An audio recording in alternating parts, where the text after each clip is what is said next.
There are two personalities that are coming in our life or have come in our life.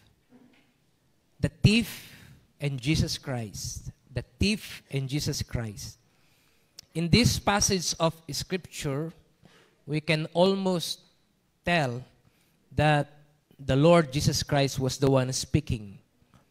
And He is describing about the personality of the devil as a thief who have come into the life of every person. At ang sabi niya, the thief cometh, dumarating ang magnanakaw.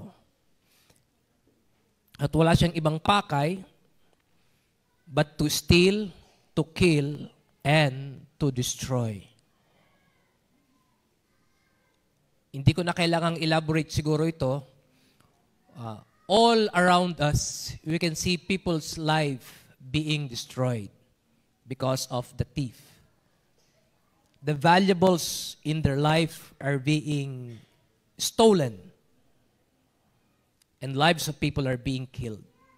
This is the work of the devil, the thief. At yan po ang kasulukuyang nangyayari sa buhay ng maraming mga tao. But then, the Lord Jesus Christ said, I am come that they might have life. Dumating ako para magkaroon sila ng buhay. And that they might have it more abundantly. What kind of life that Jesus Christ promised us? Abundant life. Hindi lamang para bigyan tayo ng buhay, kung hindi isang masaganang buhay ang ipinapangako ng Panginoon. Ito yung gusto ng Diyos na ibigay sa atin. At ito rin yung gusto nating mangyari sa buhay natin. To have an abundant life. The question is it happening?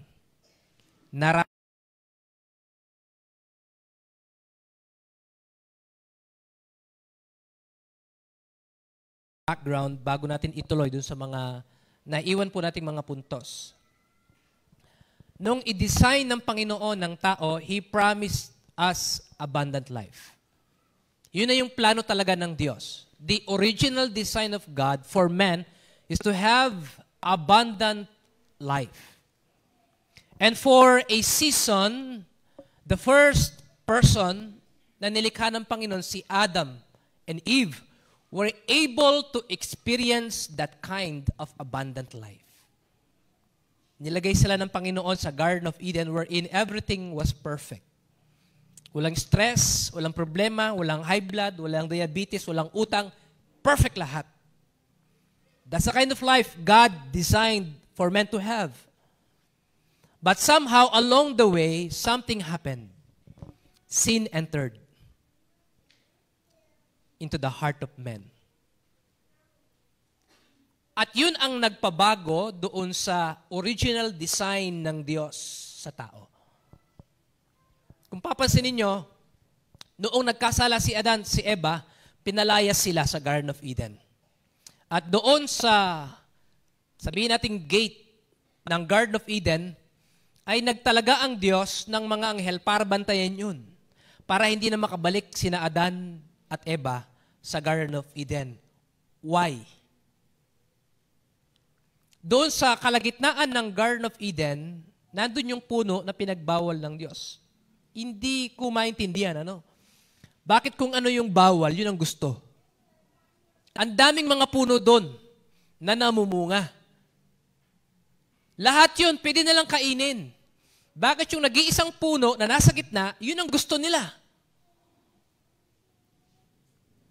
Kinain nila.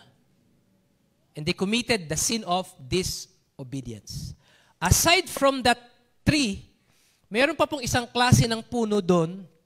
It is the tree of life. What if hindi kinain ni Adan yung bunga ng puno na pinagbabawal ng Diyos? What if hindi sila nagkasala? Ano kaya yung estado ng buhay natin ngayon? Alam niyo ba, kung hindi nagkasala si Adan at si Eva, Adam and Eve were able to eat of the fruit of the tree of life. At ang ibig sabihin nun, there will be no more death. Hindi na sila mamamatay. At lahat ng mga magiging lahi nila, magiging anak, apo, hindi na mamamatay. Hanggang ngayon sana, buhay pa sina Adan at Eva. Walang pagtanda. Magiging immortal ang tao kung hindi nagkasala si Adan at si Eva. Wala nang buhok na malalagas, wala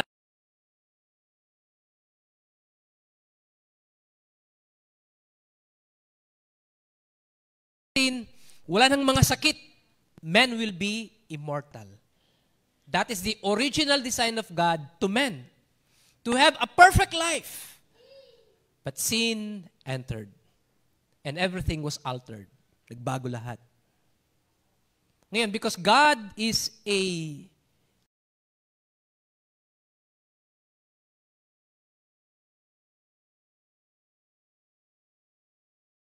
He made a way for us to get back to the original design of God. So He brought His Son, Jesus Christ. And through Him, as the Bible says, we can have life again. And what kind of life? Abundant life. Yung original design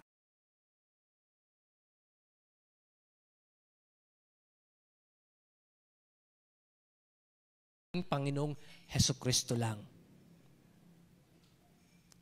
And we know for a fact na yung buhay ng maraming mga tao ngayon is dwindling fast. Paiksi ng paiksi yung life span ng tao. Adam was able to live 930 years. Methuselah, 969 years. Hundreds ang binibilang nila during that time. Pero ngayon, madalang na lang ang umaabot ng 100. Nung nasa Korea kami, ang sabi ng tourist namin, 40 years lang ang lifespan ng mga Korean. Pinahaba na lang ng ginseng. Sa Africa, at the age of 7 years old, may AIDS na yung mga bata. Ibig sabihin, at age 7, they're already dying. Namamatay na sila. Paiksi ng paiksi ang buhay ng tao. But Christ came so that He might give us life. Abundant life. Now, we can only tap that kind of life through Jesus Christ. Tayo ngayon, bilang mga manampalataya, how we can achieve that kind of life. Natakal po natin last Sunday yung 3 puntos po natin. Yung una, to restart or renew your commitment. Di ba, noong araw na tinanggap natin ng Panginoon, sinuko natin ang buhay natin sa Kanya, willing tayong gawin kahit ano para sa Panginoon, as if sinuko mo lahat sa Kanya. But along the way, as time goes by, nanlalamig tayo.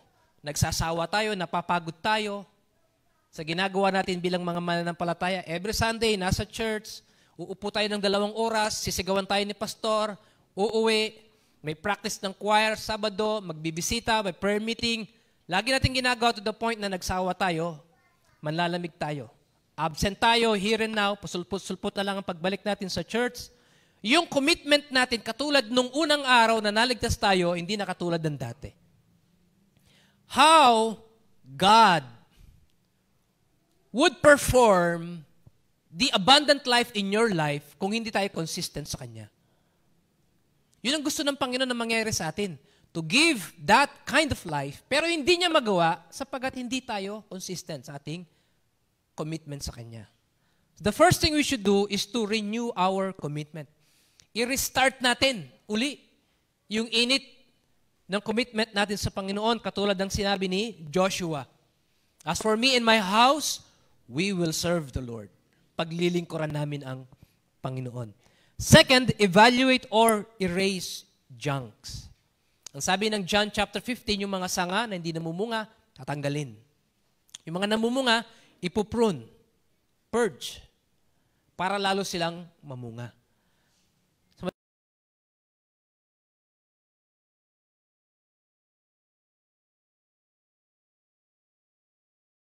we still keep them. Ang tawag natin sa kanila, may mga sentimental values, mementos, souvenir, tokens. Ayaw natin i-give up.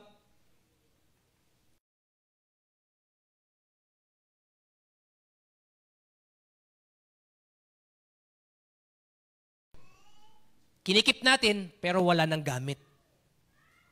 It's time to let them go. Wala silang gamit sa atin, pero sa ibang tao, may gamit sila. Kinikip mo, nakatenga lang, pero yung ibang tao, pinapanalangin nila yan, na sana magkaroon sila.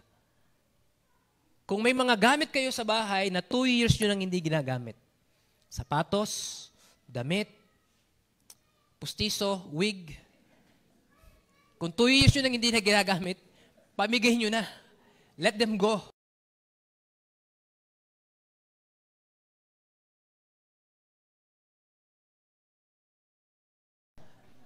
Alam niyo ba yung kwento ng pustiso? Yung pastor na nag-preach, every Sunday, 10 minutes lang ang preaching niya. Ang iksi. Tuwan-tuwa yung mga membro. Gusto niyo ba yun, 10 minutes na lang ang preaching? Para 11 o'clock, dismiss na tayo. Pero dumating yung Sunday, 2 oras preaching niya. Nagulat sila. Nagtatanong sila, bakit? After ng preaching, tinanong nila yung pastor, Pastor, di ba 10 minutes lang ang preaching niyo? Bakit 2 hours ngayon? Kasi nasot ko, pustiso ng misis ko. Kaya 2 oras naging matagal. Okay? Erase or get rid of junks, things that are not usable, profitable sa buhay po natin. Do not overcommit yourself to people. May mga birthdays, graduation, anniversary, sabi nila, ngayon lang mangyayari to. Pero lahat ng tao mayroong ganyang mga okasyon sa buhay nila. Hindi natin kailangan lahat sila pagbigyan. There was a time na si Pastor Billy Manalo, nag-birthday siya. Parang 70 years ata yun. Nag-preserve sila dito sa May Rustica. Ni-invite nila kami, may part ako sa program. Umuho ako. On the same day, same time, that's Friday night, kung di ako nagkakamali, ay may namatay sa kare. Binurol sa Enriquez. Yung iba sa inyo nagpunta doon.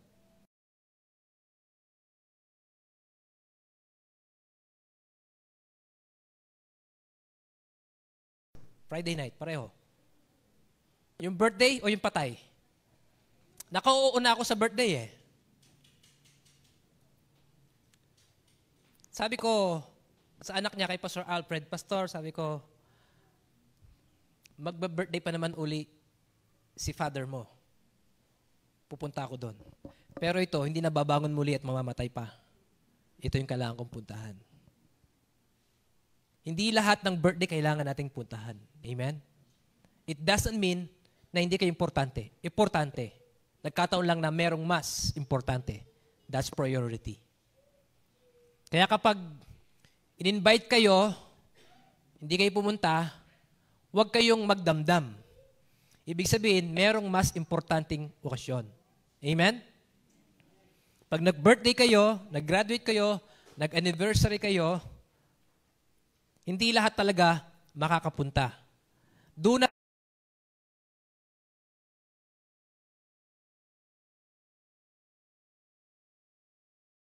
pakipakinabang sa atin. Number 3, submit or stop making excuses. Dito po magaling ang mga Pilipino to make excuses. Kapag ang excuse ay hindi valid, ang tawag po natin doon ay alibi. Minsan, magsasabi tayo ng excuse para lang masabing hindi tayo pwede. Anything, gagamitin natin para lang masabing hindi tayo pwede. Ang tawag po natin doon ay alibi. Hindi talaga siya excuse, alibi. Sapagkat, magagawan mo naman ng paraan kung gugustuhin mo. Tama? If there is a will, there's a way. Then, number 4, dito po tayo magsisimula. Embrace or establish your Christian faith. May acronym po yan, ano? Yung reset natin. Embrace or establish your Christian faith. Ang tema po natin is reset. Paano natin i-reset yung buhay natin bilang Kristiyano? Colossians chapters 2, verse 6 and 7. As ye have therefore received Christ Jesus the Lord, so walk ye in Him. Yaman din lang na tinanggap mo ang Panginoon, lumakad ka sa Kanya. Verse 7, rooted and built up in Him. Magkaugat po tayo sa Kanya at tumindig tayo sa Kanya. Itayo natin yung buhay natin sa Kanya. Ipaikot natin ang lahat ng agenda ng buhay natin sa Kanya. I-build natin yung buhay natin sa Kanya. And establish in the faith as ye have been taught, abounding therein with thanksgiving. Sa madaling salita po, magpaka-Kristiyano tayo. Panindigan natin ang pagiging Kristiyano natin. Hindi ka lamang Kristiyano tuwing Sunday. You are also a Christian every day of the week. Kailangan nakikita, naririnig, at nararanasan ng mga tao sa paligid mo ang pagiging Kristiyano mo. Panindigan natin ang pagiging Kristiyano natin. Amen? Sapagkat, hindi natin ma-achieve yung abundant life na pinapangako ng Diyos kung tayo nabubuhay para sa sarili natin.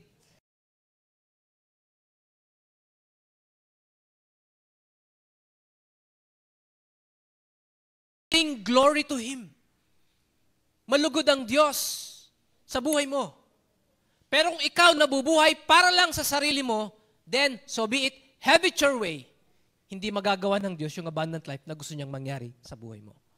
If we want God to have part in our life, isama talaga natin siya. Mabuhay tayo para sa Kanya. Number 5, trust and thank God. Proverbs chapter 3, verse 5 and 6. Sabi ng Bible, trust in the Lord with all thine heart. Buong puso. Alam niyo ba ang ibig sabihin ng buong puso na yon? 100%.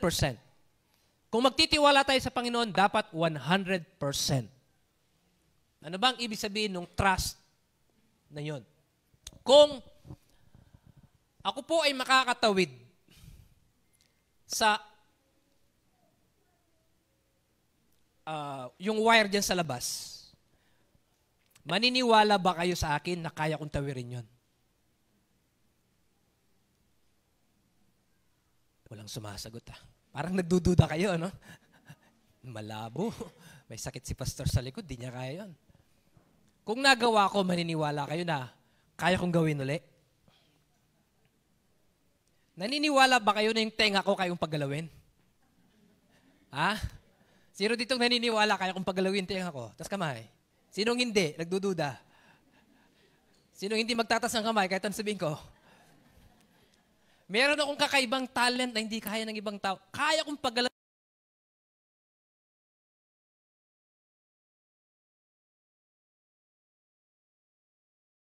Bubugawin niya yun ng tenga niya. Di, nakakaya, wag na.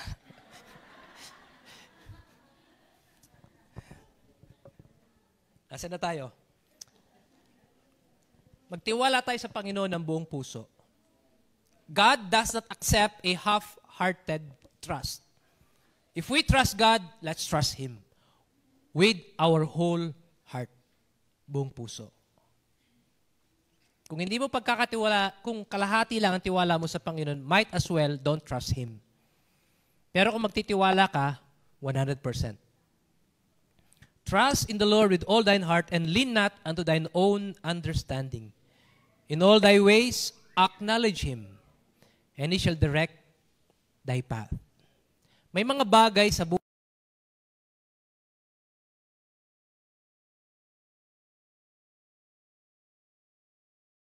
pinapagawa sa atin ng Diyos. Hindi natin maintindihan. Pinapagawa pa rin sa atin ng Panginoon. Alam niyo po kung bakit? Dahil ang sabi ni Apostle Paul, Romans chapter 8, verse 28, and we know that all things work together for good. Lahat ng bagay ay nagkakalakip-lakip. Hindi lamang po yung mga mabubuting bagay, pati yung mga hindi magagandang bagay na nangyayari sa buhay natin, ay pinapahintulot ng Diyos na mangyari for our good. All things work together for good to them that love God. Huwag natin kalimutan yon. Mangyayari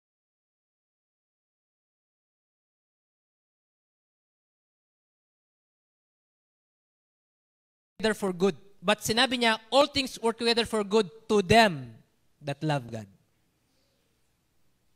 Yung mga taong walang Diyos, yung mga taong hindi nagmamahal sa Diyos, kahit anong gawin nila sa buhay nila, hindi nila pwedeng pagsamasamahin lahat ng mga pangyayari para sa ikabubuti nila. This verse was written only to them that love God.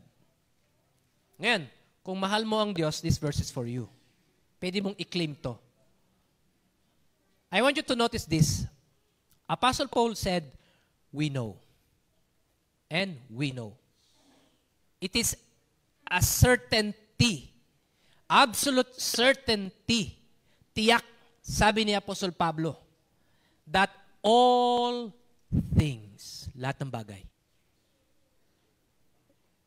ay nangyayari for your good, para sa ikabubuti mo.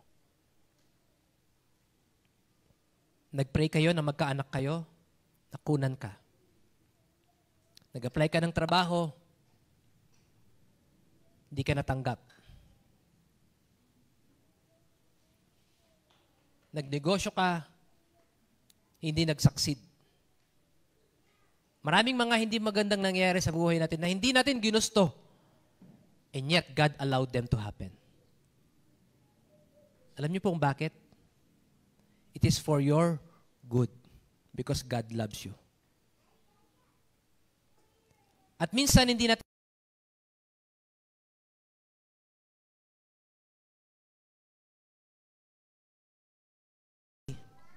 na-save siya. Then, naramdaman niya yung calling ng Panginoon sa buhay niya. She wanted to serve God. Full-time. Nag-aral sa Bible College. Pagka-graduate niya, gusto niya mag-mission sa ibang bansa. Pumunta siya doon, nag-survey siya. Pag-uwi niya, nag-raise siya ng support sa mga church. May mga nag-support sa kanya. Then she was about ready to go. Pero may dumating na telegram sa kanya na yung kapatid niyang babae, nag-iisang kapatid niyang babae namatay. So she went. Yung kapatid niyang ito ay mayroong 4 na anak na lalaki. Maliliit pa. Namatay siya. At walang ibang kamag-anak, kaibigan, na mapag-iiwanan nun. Siya lang. So she was forced to take care of these 4 children. Naudlot yung pagiging missionary niya. And she was asking God, why?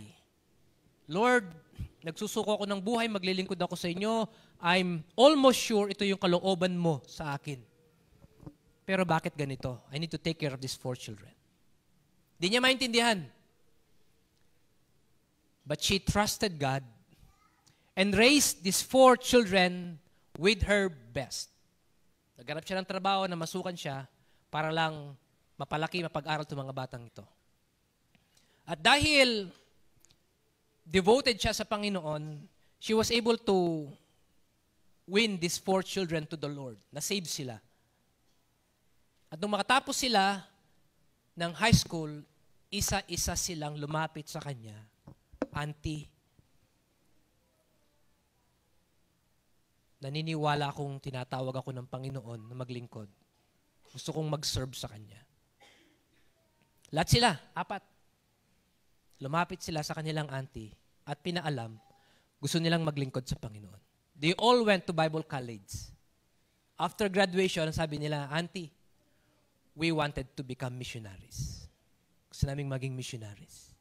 Doon niya na-realize, kung ako lang ang umalis, isa lang ako. Pero hindi ako umalis, hinalagaan ko ang 4 na to, 4 sila na missionary nga alis. Nung una, hindi niya maintindihan. But along the way, pinrepare siya ng Panginoon to become a missionary herself to these 4 children. And she raised 4 missionaries. Kung pinabayaan niya itong 4 at umalis siya, isa lang siya. But God multiplied her 4 times. Church, sometimes may mga nangyayari sa buhay mong hindi mo maintindihan. Just trust God. Masigit yung plano ng Panginoon sa iyo. Sapagkat ang plano niya, abundant life. Amen?